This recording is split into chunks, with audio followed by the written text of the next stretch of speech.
देखो north east में pack of cards की तरह क्राइसिस आता जा रहा है। बांग्लादेश का क्राइसिस खत्म नहीं हुआ कि मणिपुर का क्राइसिस स्टार्ट हो गया। यहां पर चाइना का रोल है, बट डेफिनेटली यूएस का भी रोल है, as Sheikh Hasina had also accepted. Not just this, Manipur में भी हमें ऐसे डाउट्स हो रहे हैं। तो अब इस कॉन्टेक्स्ट में जब हमें पता है this is very vulnerable Siliguri corridor और चाइना एक थ्रेट की तरह ऊपर की तरफ बैठा है इस एरिया को पूरा हड़पने के लिए, तो why don't we just agree to US, जो यूएस चाह रहा है। यूएस क्या चाह रहा है? रशिया से तेल मत खरीदो, रशिया से वेपन्स मत खरीदो, हमसे खरीदो, हमारा फायदा करवाओ, हम तुम्हें चाइना के अगेंस्ट हेल्प करेंगे। खालिस्तानियों को हमारी धरती पर आकर नई अननोन गनमैन से कुछ करवाओ, मान लेते हैं, क्या जा रहा है। बट इंडिया को पता है that US can not be trusted in any situation because history shows that US is the root cause of all the major crisis and mess of the world. And today will study this. इसके साथ हम analyse करेंगे what are the solutions for India in today's time period. अब आप देखो, ये 19th century का time है और यहाँ कुछ कॉलोनीज थी जो रूल कर रही थी। अब नेपोलियन के साथ वॉर के चक्कर में यहाँ से हट जाते हैं। जब नेपोलियन को हरा देते हैं तो दोबारा यहाँ आने की कोशिश कर रहे हैं। अब यूएस तब तक बन चुका, तो यूएस 1830s में मुनरो डॉक्ट्रिन देता है कि ये जितने भी वेस्टर्न हेमिस्फीयर की कंट्रीज हैं, लैटिन एंड सेंट्रल वंस, ये सब इनकी जिम्मेदारी यूएस की है। अगर किसी का भी कर्जा बचा है किसी यूरोपियन कंट्री के लिए या फिर आप कॉलोनाइज करना चाहते हो तो पहले हमसे भिड़ो। ये कंट्रीज खुश, अरे वाह यूएस हमें हेल्प कर रहा है। अब आप आगे देखो ये हेल्पर आपका क्या करते हैं। या पूरा ऑरेंज वाला रीजन देख रहे हो, ये मेक्सिको का पार्ट था एक टाइम पीरियड पर। यूएस ने पहले टेक्सास को लिया, फिर बोला कि ये पूरी बाउंड्री जो है ना ये यूएस मेक्सिको की बाउंड्री है। मेक्सिको बोला पागल के बना रहे हो, ये हमारी बाउंड्री, ये एरिया हमारा है। वॉर हो गई और वॉर में इन्होंने पूरा एरिया हड़प लिया।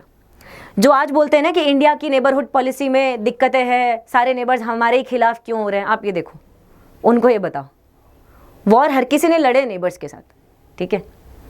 आज इसकी वजह से मेक्सिको ने हॉलीवुड, सिलिकॉन वैली जितना भी था सब एरिया वो लूज कर दिया। आगे यहाँ जाते हैं, ये वही कंट्रीज है जो खुश हो रही थी। अब इनके लिए नई चीज आती है, Roosevelt corollary, early 20th century में under Roosevelt the president Franklin D Roosevelt. ये बोलते हैं कि जाकर इनसे बात करो, अगर ये नहीं मान रहे इनका प्रेसिडेंट कि इनको मिनरल्स का, ऑयल का, कनेक्टिविटी का एक्सेस देना चाहिए, अगर ये यूएस का साथ नहीं दे रहे तो यहाँ कू करवा दो, सरकारें ही टॉपल कर दो, ठीक है, कंट्रोल इस्टेब्लिश कर लो। हेती के प्रेसिडेंट ने बोला सरकार मदद करो, यहाँ इंसर्जेंसी आ गई, मुझे हटाने की बात कर रहे हैं। यूएस बोलता आ रहा हूँ, आए। अब बोले हम 20 साल यहीं रहेंगे, 20 साल यहीं टिक गए। क्यों? बस ऐसे रिसोर्सेज का कंट्रोल। कोलंबिया को यूएस बोलता है कि पनामा तुम हमको दे दो, पनामा कैनाल हमारे प्रॉफिट्स कमाने के काम आएगी, है ना, शिपिंग की। अब कोलंबिया बोलता है नहीं दे रहे, तो ये पनामा को ही रेवोल्यूशन करवा के इंडिपेंडेंट कंट्री ही बना देते हैं। तो ये ऐसा कर रहे हैं इन जगहों पे। अब आप देखो वर्ल्ड वॉर होता है तो एक उसका एक्शन आपको पता है, एटॉमिक बॉम्ब रिलीज होता है हिरोशिमा नागासाकी पर। क्यों? क्योंकि जापान ने अलग अलग आइलैंड्स एक्वायर कर रखे थे। अब जापानीज की फिलॉसफी है या तो वॉर में मर जाओ या तो जीत जाओ, पीछे हटने का कोई चांस नहीं है। तो एक एक आइलैंड यूएस को बड़ी मेहनत मशक्कत करके एक्वायर करना पड़ रहा था। सिर्फ और सिर्फ इतनी मेहनत ना करना पड़े, इन्होंने वो एटम बॉम्ब भी रिलीज कर दिए ताकि जापान खुद सरेंडर कर दे, इतना ओवरवेलम कर दिया। Are these the principles of democracy and human rights? वाकई। अब आप आ जाओ कोरिया पर, आफ्टर वॉर। यहाँ चाइनीज हैं, कम्युनिस्ट हैं, बढ़ते जा रहे हैं इस तरफ। इन्होंने सोचा कम्युनिज्म एज एन आइडियोलॉजी का राइज हम होने ही नहीं देंगे, ठीक है। कैपिटलिज्म भले कितना भी राइज हो, मार्शल प्लान, नेटो, सब कुछ हो जाए, कम्युनिज्म नहीं आना चाहिए। तो ये यहाँ से आए, मिलिट्री इंटरवेंशन, यहाँ तक पहुँच गए बॉर्डर तक। चाइना घबरा गया, सोवियत यूनियन की हेल्प ली, फिर इनको यहाँ पीछे तक खदेड़ा, तब जाके 38th parallel between North and South Korea establish हुई है। आज भी कोरियंस आपस में डिवाइडेड है। Why? Because of foreign interventions, जिसका पहला जो अटैक था वो यूएस ने ही किया था। यहाँ ये इंडिया को भी प्रेशराइज कर रहे थे, इंटरवीन करो। इंडिया ने मना कर दिया, हम नॉन अलाइनमेंट है, हम नहीं करेंगे। तो अब इंडिया के खिलाफ कश्मीर के लिए यूनाइटेड नेशन सिक्योरिटी काउंसिल में मल्टीपल रेजोल्यूशंस लाए 1950s और पाकिस्तान को सपोर्ट किया। अब ये कॉन्गो, इनकी सिर्फ इतनी गलती थी कि इनके पास gold, uranium, platinum, diamond, Congo सारे इंपॉर्टेंट रिसोर्सेज हैं। तो सबसे पहले यूएस, आप हिपोक्रेसी देखना, यहाँ साउथ से उठाता है यूक्रेन यूरेनियम और उससे एटम बॉम्ब बना रहा है ना, और वही हिरोशिमा नागासाकी पर डाला। अब ये इंडिपेंडेंट हो गए। अब यहाँ आ गए पैट्रिस लुमुम्बा, एक ऐसे पर्सन जो कि थोड़े से सोवियत यूनियन से लीनिंग थे। क्यों? क्योंकि ये कंट्रीज ना, जितनी नई कंट्रीज है जैसे इंक्लूडिंग इंडिया, इनको पता है कि सोवियत यूनियन इनको कॉन्कर नहीं करेगा, कॉलोनाइज नहीं करेगा। क्योंकि सोवियत्स की 1917 Russian revolution under Bolsheviks led by Lenin, इनकी पॉलिसी ही ये थी कि हम कॉलोनीज नहीं बनाते हैं, हम किसी को कॉलोनाइज नहीं करते, वी आर अगेंस्ट कॉलोनाइजेशन इसलिए भी। और यहाँ पावर्टी हंगर है डेवलपिंग कंट्रीज में, तो सोशलिज्म थोड़ा अट्रैक्टिव है। अब यूएस ने सोचा कि लुम्बुम्बा को मरवा देते हैं, तो 1961 में इन्होंने लुम्बुम्बा को मरवा दिया। पूरी कंट्री टर्मोइल में आ गई। United nation peace keeping efforts करने पड़े, जिसमें इंडिया ने भी इंपॉर्टेंट रोल प्ले किया। लेकिन यूएस, बेल्जियम सब ने यहाँ कंट्री को ही बर्बाद कर दिया। आज भी यहाँ पर इश्यूज है। अब आप देखो, ये सेकेंड वर्ल्ड वॉर के टाइम पीरियड पर लैटिन अमेरिका में शांत बैठे थे। क्यों? क्योंकि लैटिन अमेरिकन कंट्रीज यूएस को वॉर में हेल्प कर रही थी, ट्रूप्स में, एयर रिसोर्सेज में। अब ये अपनी असलियत दिखाते हैं आफ्टर वॉर। क्यूबा में बोलते हैं अच्छा फिडेल कास्ट्रो के अंदर कम्युनिस्ट रिजीम आ रही है 50s में, ठीक है, हम बे ऑफ पिग्स का इन्वेजन कर देते हैं, फिर पूरी कंट्री में इन्वेड करने की कोशिश करते हैं। अब ये फेल हुआ तो नेवल ब्लॉकेड लगा देंगे। अब सोवियत यूनियन का कोई भी शिप यहां नहीं आएगा। दोनों सोवियत यूनियन, क्यूबा बोल रहे हैं हम दोनों दोस्त हैं, कम्युनिस्ट हैं, हम तो बात करेंगे। सोवियत यूनियन यहां से भेजता है nuclear ships and submarines which were laden with nuclear weapons. तो यूएस बोलता है भेजो, पास में आने की कोशिश करो, ब्लॉकेड तोड़ने की कोशिश करो, तुम्हारे ऊपर हम भी न्यूक्लियर अटैक करेंगे रिटर्न में। अब इसकी वजह से निकिता क्रुश्चेव को पीछे हटना ही पड़ता है। अगर ये नहीं हटते तो पूरा वर्ल्ड एक न्यूक्लियर वॉर देखता, जस्ट बिकॉज कोई ये चाहता था कि उसके पड़ोस में कम्युनिस्ट रिजीम ना आए, जस्ट बिकॉज ऑफ दैट। और ये इतनी दूर दूर कंट्रीज देखो बैठी हैं। यहाँ आपको क्या मतलब है कम्युनिज्म कैपिटलिज्म आ रहा है, यहाँ भी नहीं छोड़ा। चिली है, यहाँ एक फेमस लीडर था साल्वेडर एयंदे, इसकी बेटी आज के टाइम पीरियड में यूनाइटेड नेशंस ह्यूमन राइट्स का काफी अच्छा काम करती है। तो अब इनके अगेंस्ट ले आइए जनरल पिनोशे को, कू करवा दिया, मरवा दिया, पिनोशे को पावर में बिठवा दिया एज पपेट रिजीम। अब पिनोशे बैठ के 5000-7000 लोगों को मार रहा है अपनी ही कंट्री में। क्यों? Just because they were criticising Pinochet. Same कहानी हर पपेट रिजीम में होती है। आप जितने नाम देख रहे हो सब देखो, CIA फंडेड, CIA कू, CIA डायरेक्ट, बॉम्बिंग, ये वो सब कुछ यहाँ पर वही हो रहा है। CIA puppet regimes and killing of people, human rights का वायलेशन। नॉट जस्ट दिस, ये middle east classic example of western hypocrisy. कैसे? ये आपके तुर्क्स हैं, ऑटोमन्स हैं, जो इस एरिया को रूल करते थे। फर्स्ट वर्ल्ड वॉर के टाइम पर ब्रिटिश अपना एक एजेंट भेजते हैं, TE लॉरेंस। ये वही लॉरेंस ऑफ अरेबिया वाला है जिसके ऊपर मूवी बनी है। तो ये ट्राइब्स को, अरब ट्राइब्स को बोलता है सब एकजुट हो जाओ, वॉर के बाद ब्रिटेन तुमसे प्रॉमिस करता है कि तुम्हें अपनी जमीन देगा, इंडिपेंडेंट रहोगे तुम। ये सब जो जुट जाते हैं। अब वॉर के बाद क्या होता है? ये बन जाता है फलस्तीन वाला लैंड, ब्रिटिश मैंडेट, और ये बन जाता है फ्रेंच मैंडेट। ठीक है, बाद में यहाँ इजराइल आ जाता है। फ्रांस के केस में लोग फ्रेंच के अगेंस्ट अपराइजिंग करते हैं, फ्रांस रिटर्न में पूरे डेमस्कस को ग्राउंड पर रेस करवा देते हैं। अब यहाँ कुछ अरब फैमिलीज हैं, Al Saud family, Saudi Arabia वाले, कंसोलिडेट करते हैं तो अलग अलग अरब कंट्रीज बनती हैं। अब यूएस क्या बोल रहा है? देखो, वैसे तो हम ह्यूमन राइट्स डेमोक्रेसी को सपोर्ट करते हैं और रिजीम्स को टॉपल करते हैं कि यहाँ ह्यूमन राइट्स नहीं है, डेमोक्रेसी नहीं है, ठीक है, लेकिन यहाँ हम बोल रहे हैं अरब एक्सेप्शनलिज्म। अरब में ह्यूमन राइट्स काम नहीं करते, डेमोक्रेसी काम नहीं करती। क्यों? क्योंकि यहाँ पर मोनार्कियल रिजीम चलती है और यहाँ की मोनार्कीज लोगों के लिए एक्सेप्टेबल है, दैट इज वाई। मतलब यहाँ से आप तेल खरीद रहे हो, नेचुरल गैस खरीद रहे हो, या आपको अपने मिलिट्री बेसेस यहाँ बना के दे रहे हैं। देखो मिलिट्री बेसेस हैं, इतने सारे मिलिट्री बेसेस अलाउ कर रखे हैं, इनकी सिक्योरिटी आप इंश्योर कर रहे हो, तो आपको पता है कि ये आपके खिलाफ कभी कुछ नहीं करेंगे, इसलिए आप इनको सर्वाइव करने दे रहे हो। ठीक है, इनसे दोस्ती है, इनको डॉलर पे डॉलर दिए जा रहे हो, लेकिन कोई इनके खिलाफ जाता है, इनके खिलाफ अब जो जाएगा ना, देखना कोई अगर इनको ऑयल और नेचुरल गैस नहीं दे रहा उसका क्या हाल होता है। आप देखो, यहाँ ईरान है, यहाँ 1902 के आसपास डार्सी नाम का एक कैपिटलिस्ट था जिसको ऑयल और नेचुरल गैस मिला, one of the most important discoveries of the world. ठीक है, अब यूके एक कंपनी बनाता है यहाँ, जिस कंपनी की वजह से इनकी कंट्री के ऑयल नेचुरल गैस का 84% प्रॉफिट किसके पास जाता है? ब्रिटिशर्स, और 16% किसके पास जाता है? ईरानियंस। देख रहे हो आप। अब क्या होता है? 1917 रशिया यहाँ से हट जाता है, हम नहीं सपोर्ट करते कॉलोनाइजेशन। यूके अपना इन्फ्लुएंस और बढ़ाता रहता है। इतना ही नहीं, इनके एक प्राइम मिनिस्टर आए बाद में, मोसादे, मोहम्मद मोसादे। तो अब US CIA supported, US CIA की हेल्प से बोलता है मोसादे को हटाओ, इसका मर्डर कर दो और कू यहाँ पे अरेंज करो। क्यों? क्योंकि मोसादे इनको रिसोर्सेज नहीं दे रहा था, वो बोल रहा था कि हम अपने हिसाब से अपने रिसोर्सेज को डेवलप करेंगे। ये माने नहीं। अब ये क्या करते हैं आगे?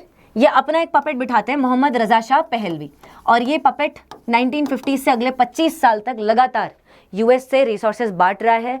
पूरा यूएस सपोर्टेड पपेट है। And not just that, Iran के फेस्टिवल्स तक वेस्टर्न तरीके से सेलिब्रेट होने लग गए। तब ईरानियन लोगों को गुस्सा आया। आप देखते हो 1979 रेवोल्यूशन, इस्लामिक रेडिकलाइजेशन, वो मतलब रीजन आप समझ रहे हो, एक्सप्लॉइटेशन उसका रीजन है। हालांकि जस्टिफाई फिर भी नहीं कर सकते वायलेंस को जो ईरान करता है, बट स्टिल। अब आप देखो आगे क्या है। इराक, अब यूएस बोलता है now I support Saddam Hussain of Iraq. यहाँ ईरान में हम क्या बोल रहे हैं कि ये आपकी थियोक्रेटिक रिजीम है, ये वो है। हाँ वो है थियोक्रेटिक रिजीम, मानते हैं, आयतुल्ला खुमैनी वाली नहीं होनी चाहिए आज की मॉडर्न डे डेमोक्रेसी के टाइम पर, लेकिन सद्दाम हुसैन खुद डिक्टेटर है, कौन सा कम है, वो खुद ह्यूमन राइट्स का बहुत बड़ा वायलेटर है। उसको बोल रहे हो कि ईरान पे अटैक कर। अब 10 साल तक ये आपस में लड़ाई करेंगे और यूएस इनको वेपन्स भेजेगा, इराक के ऑयल और नेचुरल गैस लेगा और सद्दाम हुसैन को ही कर्जे में डुबा देगा। नॉट जस्ट दिस, यहाँ पे सद्दाम हुसैन केमिकल वेपन्स का अटैक कर रहा है। आपको पता है केमिकल वेपन्स कितने प्रॉब्लमेटिक होते हैं। यूएस ने खुद ये एजेंट्स यूज किए वियतनाम के वॉर के केस में। आपको पता होगा वियतनाम 20 साल तक लड़ा है यूएस से कि यूएस तो भगाया जाए, उसके बाद तो बेचारे आज़ाद हुए। तो एजेंट ऑरेंज, नेपम, पता नहीं क्या क्या यूज़ किया, केमिकल एजेंट्स। अब ये वेपन्स सद्दाम हुसैन यहाँ यूज़ कर रहा है ईरानियन सोल्जर्स पे, कोई कुछ नहीं बोल रहा है, यूएस को कोई फर्क नहीं पड़ता, उनका फ़ायदा हो रहा है। अब जैसे वॉर खत्म होता है, सद्दाम कर्जे में डूबा हुआ है, उसको टेंशन हो रही है और साथ में कुवैत यहाँ पे छोटी छोटी चोरियां कर रहे हैं नेचुरल गैस की पर्शियन गल्फ में, तो ये कुवैत पे अटैक कर देते हैं ज़बरदस्ती, अब करो चोरियां। नॉट जस्ट दिस, ये अरब कंट्रीज़ को एक मैसेज दे रहे हैं कि अब मैं दिखाता हूँ, तुम मेरे खिलाफ होते हो, मैं दिखाता हूँ। अब यूएस को गुस्सा आएगा, अरे हमारे दोस्तों को जहाँ पे हमारे मिलिट्री बेस है, हमारे लिए कैसा कुछ बोल दिया। अब यूएस बोलेगा कि ये गलत है। हाँ, ऑल्दो ये गलत ही था, इंडिया भी इसमें साथ में था। तो 90s में फिर इराक को पीछे खदेड़ा जाता है फ्रॉम कुवैत। इतना ही नहीं, 10 साल बाद अब ये बोल रहे हैं कि देखो इराक के पास वेपन्स ऑफ मास डिस्ट्रक्शन है, तो इसलिए हम इराक में इन्वेड कर रहे हैं। ऐसा नहीं था, अब सद्दाम ने तुम्हें तेल देना बंद कर दिया, तुम्हारे साथ ऑयल में कोऑपरेट करना बंद कर दिया, तो तुम बोल रहे हो कि तुम सद्दाम को टॉपल कर दोगे। रीजन ऑयल और नेचुरल गैस, सिंपल। अब यहाँ आप देखो ये कैसे रिलेटेड है अफगानिस्तान की कहानी से। यहाँ 96 से 2001 तालिबान का रूल है। तालिबान को बनाया किसने? यूएसए, पाकिस्तान, सऊदी ने मिलके बनाया। ठीक है, सबकी गलती थी कि ऐसा फ्रैंकेस्टाइन मॉन्स्टर आपने क्रिएट कर दिया जो ह्यूमैनिटी के ही खिलाफ है ऑलमोस्ट। इन्होंने ओसामा को शरण दे रखी है, अलकायदा को शरण दे रखी है, और अलकायदा ने प्लान किया यूएस को ढूंढ ढूंढ कर मारेंगे, तो 9/11 का अटैक किया। अब यूएस क्या डिक्लेयर करता है? Global war on terror. अभी तक इनको याद नहीं आ रहा था कि तालिबान हम ही ने बनाया, मुजाहिद्स को टेररिस्ट हम ही ने बनाया। अब ये बोलते हैं ग्लोबल वॉर ऑन टेरर। अब ये तालिबान को बोलते हैं ओसामा अलकायदा हमको दे दो। तालिबान बोलेगा टेररिस्ट टेररिस्ट भाई भाई हम नहीं दे रहे, तो ये इन्वेड कर देते हैं। ठीक है, इन्वेड तो किया, लेकिन अब अलकायदा को ठिकाना नहीं मिला। अलकायदा के कुछ कैडर यहाँ चले जाते हैं बगदादी के अंदर, इराक में, और अब बोल देते हैं कि अब हमारा ये ऑब्जेक्टिव नहीं है कि यूएस को ढूंढ ढूंढ के मारेंगे, अब हम अपनी खुद की इस्लामिक कैलिफेट बनाएंगे। और ये अब अलकायदा से भी ज़्यादा डेंजरस हो जाते हैं। इन सब का रीज़न कहाँ है? United Nations, United States. Here lies the reason. और फिर ये आते हैं इराक में अपना हड़कंप मचाते हैं। 2001 के बाद एनीवेज इराक रूइंस में था, लड़ रहे थे लोग, शिया, कुर्दिश, बाहाइट्स सब आपस में लड़ रहे थे, और तभी आपका आईसिस राइज कर लेता है मौका देखकर, सुन्नी मुस्लिम्स राइज कर लेते हैं। ठीक है, फिर बैठ के लड़ते रहो। अब इतना ही नहीं, अब आप देखो इराक के पास में सीरिया में भी सेम चीज़ होती है, फिर सीरिया में रशिया और यूएस खुद दोबारा लड़ रहे हैं, तो अपने फ़ायदे के लिए। अब आप देखो यहाँ ये वाला एरिया लिबिया, लिबिया में मोहम्मद गद्दाफी की रिजीम थी। गद्दाफी के बारे में इन्होंने बोला कि ये डेमोक्रेसी नहीं है, तो यहाँ इन्होंने कू कर दिया पूरा और गद्दाफी को हटा दिया, डिक्टेटरशिप है ऐसा बोल के। ठीक है, बराक ओबामा के टाइम पर। अब जैसे आप एक बॉडी में ऑपरेशन करते हो, और ऑपरेशन में जब आप कट लगाते हो उसके बाद आप देखते हो कितना मेस है, ब्लड, टिश्यू सब पूरा फैल रहा होता है, वैसे ही लिबिया के साथ हुआ। कट ओपन हुआ लिबिया, और उसके बाद इसका पूरा मेस अफ्रीका में स्प्रेड हुआ, particularly here West Africa, Mali, Niger, Nigeria, यहाँ सब। आज के टाइम पर आईसिस का सबसे इंपॉर्टेंट बेस यही है, क्योंकि ये यहाँ से डिक्लाइन हो, इराक, सीरिया, यहाँ से डिक्लाइन हो, यहीं आ गए सारे। ठीक है, अब आप देखो रीज़न कौन इसका? We know that. यहाँ देखो ये यूक्रेन वाला पार्ट, यूक्रेन के सिविलाइजेशनल टाइज रशिया के साथ बहुत प्रोमिनेंट है। यहाँ तो रशियंस ही रहते हैं, आपको पता है, डोनेट्स वाले रीजन में। अब क्योंकि जैसे जैसे सोवियत यूनियन डिक्लाइन होता है, वैसे वैसे ये सारी कंट्रीज क्या होती है, नेटो का पार्ट बन जाती हैं। यूक्रेन में प्राइमरीली रीजन नहीं था कि वो नेटो का पार्ट बने। यूक्रेनियन प्रेसिडेंट जो था पहले रशिया में विजिट करने जाता था और प्रो रशियन था। ये लोग क्या करवाते हैं? CIA प्रोटेस्ट करवाते हैं। कौन से? यूरो मेडन प्रोटेस्ट 2014 के। बोलते हैं Ukraine is Europa, Ukraine Europe है, ना लैंग्वेज में है ना कल्चर में यूरोप है उतना, तब भी ठीक है, कोई बात नहीं, मान लिया। अब ये कमेडियन को प्रेसिडेंट बिठा देते हैं, कोई बात नहीं, ठीक है, चलेगा, वो भी चलेगा, इतना नैरेटिव सेटिंग भी चलेगा। अब ये बोलते हैं हम नेटो में ज्वाइन करेंगे। अब वहाँ देखो रशियंस के लिए क्या प्रॉब्लम है, अभी नेटो में बेलारूस पार्ट नहीं है, बेलारूस लुकाशेंको की रिजीम है विच इज़ प्रो US। ठीक है, तो ये नेटो का जो फ्रंटियर है वो ये वाला है। ठीक है, लेकिन अभी अगर यूक्रेन पार्ट नहीं है नेटो का, तो नेटो का फ्रंटियर पूरा ये वाला है। तो रशिया को अपने आप को डिफेंड करने के लिए ज़्यादा एरिया को डिफेंड नहीं करना। आप देखो इतना एरिया है, लेकिन यूरोप एक कुप्पी, एक फनल की तरह स्प्रेड होता जाता है ईस्टर्न एरियाज में। तो अगर यूक्रेन नेटो का पार्ट बनता है तो रशिया और नेटो का फ्रंटियर ये हो जाएगा, और नेटो यहाँ रशिया के इतने पास में, इतने अंदर तक आ जाएंगे, मॉस्को के भी इतने पास आ जाएंगे, और ब्लैक सी का एक्सेस भी इनको इतना ज़्यादा मिल जाएगा। And that's the most important problem here for Russia. अब आप देखो इन्वेजन, फिर वही सारी चीज़ें। तो नेटो इतना ज़्यादा बार बार इतना अंदर गया है, जिसकी वजह से अब एज सच आप किसी की भी मिलिट्री एक्शन को जस्टिफाई तो नहीं कर सकते, लेकिन कहीं ना कहीं प्रॉब्लम तो थी। ऐसे आप देखो टर्की, इन्हीं का नेटो एलाई था, इन्होंने डिसाइड किया इंडिया जैसे कि हम S-400 रशिया से खरीदेंगे, इनके ऊपर काटसा लगा दिया। अब ये जर्मनी तो है नहीं कि इनको काटसा में एग्जेम्पशन दे दें, और फिर इनकी पूरी करेंसी को गिरा दिया, लीरा को, और इतना गिरा दिया कि यहाँ पर इकोनॉमिक क्राइसिस आ गया। जैसे तैसे उसको मैनेज किया है एर्डोगान ने, because he is a nationalist, तो वो मैनेज कर सकता है। अब आप देखो आगे कश्मीर के केस में क्या हुआ है। हम बात नहीं मानते थे यूएस की, तो हमारे लिए यूएन सिक्योरिटी काउंसिल में रेजोल्यूशंस ले आए बहुत सारे। फिर हमको सोवियत यूनियन से दोस्ती करनी ही पड़ी टू वीटो दोज रेजोल्यूशंस, ठीक है। फिर आप जानते हो 60s में PL-480 crisis, ship to mouth crisis आया, जिसके बाद we were forced to have green revolution, right. तो इन सारे एक्सपीरियंसेस से एक बात क्लियर है, क्या कि इंडिया को स्ट्रैटेजिक ऑटोनॉमी प्रैक्टिस करनी है, लेकिन इंडिया को यूएस के साथ इंगेज भी करना है, टेक्नोलॉजी के टर्म्स में, वेपन्स के टर्म्स में, सेमी कंडक्टर्स के टर्म्स में, और जहां पर यूएस सपोर्ट करना चाहे, जैसे क्वाड हुआ, क्वाड के टर्म्स में। लेकिन जहां हमें लगता है कि यूएस थोड़ा ज़्यादा मांग रहा है और हमारे इंटरेस्ट इंपैक्ट हो रहे हैं, वहां पर आप साफ साफ पीछे हट जाओ। जैसे हम करते हैं ना रशिया के केस में, ऑयल मत खरीदो, वेपन्स मत खरीदो, नहीं मानेंगे। ऐसे ही आपके यहाँ पर दूसरी ऐसी चीज़ें, यूक्रेन में ऐसे ऐसे स्टेटमेंट दो, नहीं मान रहे, हमारी मर्जी, ठीक है।